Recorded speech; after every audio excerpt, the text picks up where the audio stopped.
Ducati dumped the rider who ended their 15-year Premier Class drought. Gone, just like that. On June 24, 2026, they announced Francesco Bagnaia's exit from the works squad. And exactly 2 hours later, a 22-year-old from KTM was sitting in his seat. 2 hours. That's it. But the story that exploded across the paddock missed the most important detail entirely, because Bagnaia didn't get pushed out. He had already arranged his exit 4 months earlier, in secret, while still wearing Ducati red and competing for the world title. MotoGP 2027 is going to look nothing like what you've watched for the last decade. On June 19, 2026, all 5 major manufacturers, Aprilia, Ducati, Honda, KTM, and Yamaha, signed a unified 5-year commercial agreement locking in a full technical overhaul to 850cc engines with restricted aerodynamics starting in 2027. Down from the 1000cc spec the sport has run since 2012, lap times projected to increase by 1.5 to 2.5 seconds across the entire grid. Every team rebuilds from scratch. Every dataset, every aerodynamic advantage, every machine characteristic accumulated over the last decade goes into the bin. 11 teams signed the 2027 to 2031 participation agreement. The era is locked and coming fast, which meant every builder understood the same brutal truth. Your rider lineup for the transition determines whether you win the next 5 years, not just the next season. Ducati moved fast, but Bagnaia moved before Ducati did. During preseason testing at Buriram in February 2026, Bagnaia quietly shook hands with Aprilia management and committed his future to them, 4 months before any official announcement. A paddock secret kept tight while he raced in Ducati's colors. The man carried 8 years of Ducati history, with 2 seasons at Pramac and 6 with the official stable, right up to the moment he signed his name somewhere else. So when the big summer reveal landed, the shock was partially theater. Bagnaia chose Aprilia, a 4-year manufacturer contract starting in 2027, partnered alongside Marco Bezzecchi, leading a program that has never won the MotoGP title. Not a 1-year deal, not a stopgap arrangement, a complete 4-year lock-in. A double world champion, the rider who ended Ducati's long dry spell between Casey Stoner's 2007 triumph and his own 2022 crown, betting his peak years on Aprilia's trajectory. What did Bagnaia see in those testing bays that convinced him Aprilia's 850cc project was worth leaving the team that gave him everything?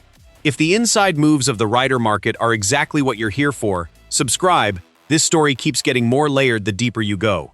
Then came the rapid-fire public confirmation, and Ducati made their direction impossible to misread. 2 press releases, a pair of unexpected updates in rapid succession. First, Bagnaia's departure confirmed. Second, Pedro Acosta, 22 years old, signed to a Works Ducati deal through 2028, arriving directly from KTM. Straight into the seat that produced 4 Premier Class crowns. Ducati course general manager Gigi Dall'Igna justified it publicly, stating the team specifically wanted someone young and fast that they could shape around the next-generation Desmos Adichie platform from the ground up. The calculation is merciless and clear. With new machinery on the horizon, old habits are liabilities, so you don't buy proven history, you buy ceiling. Acosta's ceiling is unknown. That's precisely why Dall'Igna wanted him. Managing a double champion's second act on an unproven spec didn't interest him. He wanted to build a new champion from the start. Marc Marquez had already locked in his position. On June 23, 2026, 1 day before the Bagnaia announcement, Ducati officially extended his works contract through the end of 2028, which means the 2027 Ducati lineup is Marquez and Acosta, the most decorated active rider in the sport, alongside one of its most raw and aggressive young talents, on the dominant machine in MotoGP, now rebuilt entirely around a new engine displacement, calculated. That lineup should really concern every other works stable on the grid. Jorge Martin's decision made the least obvious sense, which is exactly why it might end up being the smartest move of all. The 2024 world champion signed with Monster Energy Yamaha for 2027. Certainly not Aprilia, whose development pace currently leads the midfield challengers heading into the new era. Nor a team with a documented 850cc advantage, Yamaha, an unproven V4 engine project that hasn't demonstrated its winning credentials yet. Monster Energy Yamaha confirmed its 2027 lineup with Martin and MotoGP standout Ai Ogura, both locked in through 2028. Martin had options. He looked at them and chose the gamble. What does the reigning world champion know about Yamaha's new architecture that makes betting his career's zenith on it a reasonable decision? That question has no clean public answer. But the contract is signed and the commitment is final. Bold. Thoroughly bold.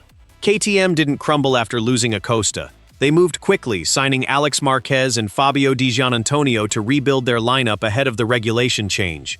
The grid reshuffled across roughly 2 weeks of announcements. One continuous chain reaction, the Concord Agreement on June 19, triggered the market. Marquez extended at Ducati on June 23, Bagnaia's departure and Acosta's signing dropped on the same afternoon on June 24. Martin committed to Yamaha in July, and KTM rebuilt around new faces. Every piece moved in consequence of the previous one. Clean causal logic, chaotic results. What this produces for 2027 is a MotoGP campaign with no identifiable favorite. And that really hasn't been true for years. Bagnaia, Martin, and Acosta are on 3 different works programs. This isn't a minor tweak. The physics of these lighter, less aerodynamic machines are entirely foreign. Corner entry speeds will shift. The electronic setups will have to be adapted to work without the substantial downforce of the old wings, and riders will have to completely rewrite their physical muscle memory.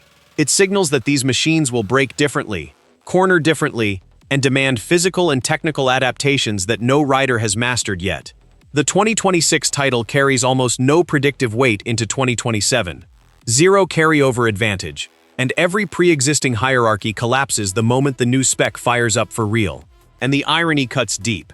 Ducati, a dominant force in the latter half of the 1000cc era, chose a 22-year-old's untested ceiling over a proven double champion's track record.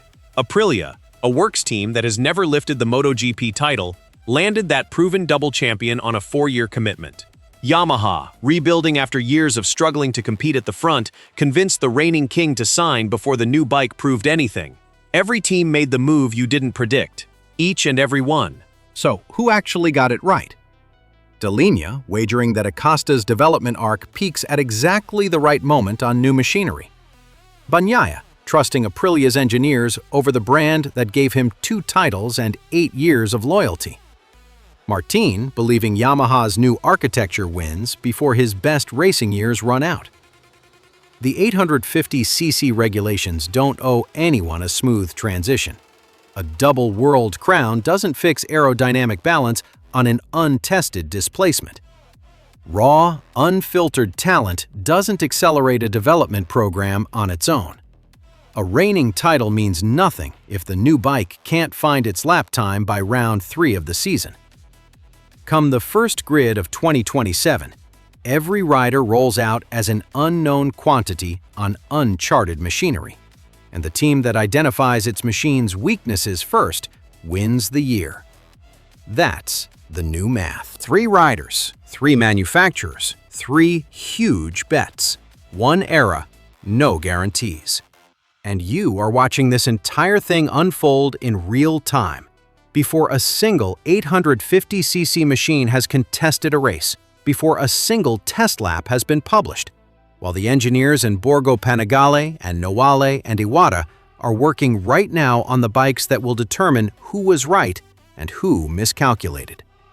The 2027 MotoGP title race is being decided in closed testing bays months before the lights go out on a starting grid. That is what makes this the most compelling storyline in motorsport right now. If this has you completely locked in on what MotoGP 2027 is becoming, leave a like and subscribe, because the moment preseason testing starts, every single thing discussed here either gets confirmed or falls apart, and you'll want to be here for that. The 2027 MotoGP title race is being decided in closed testing bays months before the lights go out on a starting grid. Every team made the move you didn't predict. The team that identifies its machine's weaknesses first wins the year. That is what makes this the most compelling storyline in motorsport right now.